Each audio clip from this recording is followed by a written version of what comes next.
This video is going to answer the important question: can exercise or fatigue make you stupid?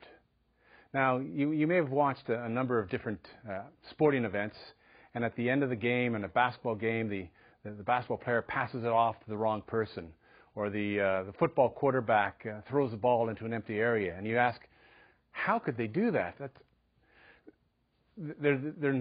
They obviously have to have something wrong with their head to make a mistake like that. And the question would be, well, geez, if they're fatigued, maybe their brain is fatigued. And maybe they're getting stupid during the game. Maybe they need to be more fit so that their brain won't make those mistakes.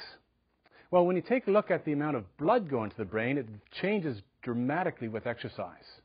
So in a resting condition right now, I have about 13% of all my blood volume going to my brain.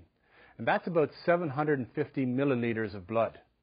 On the other hand, about 20% or 22% of all the blood is going to my muscles.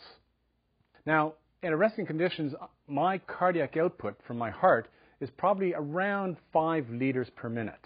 Right?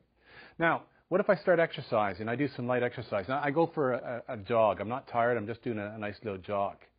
Well, there'll be a change. Now, remember, we've talked before about vasodilation and the sympathetic nervous system. If I'm going to exercise, then the muscles need more nutrients and need more blood. So the muscles that are exercising, because of the sympathetic nervous system and the peripheral mechanisms that we talked about before, reactive hyperemia, active hyperemia, autoregulation, they're going to start getting more blood. They're going to dilate and receive more blood. Now, what's going to happen to the blood going to your brain if more blood is going to your muscles? Well, remember we said about 13% of the blood goes to your brain at rest.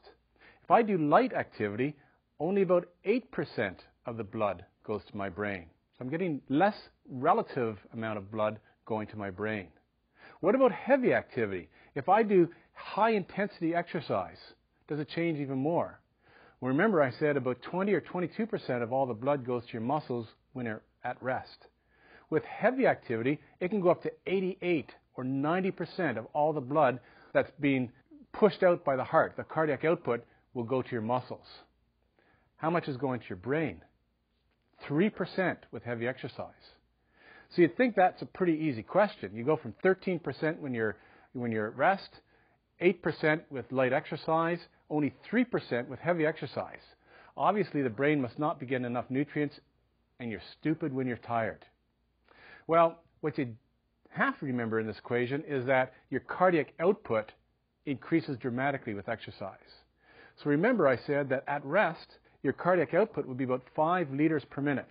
That can quadruple with heavy exercise.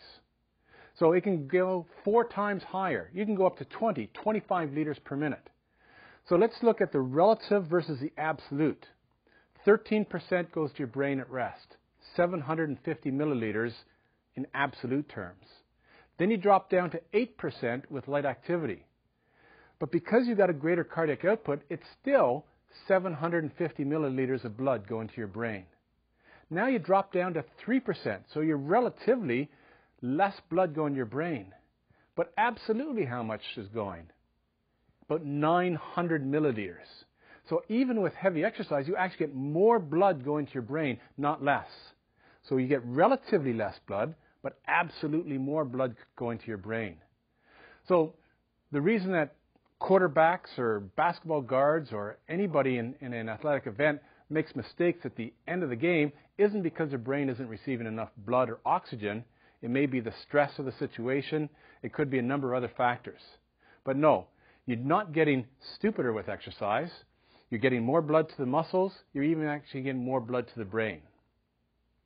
Therefore, exercise can only make you smarter.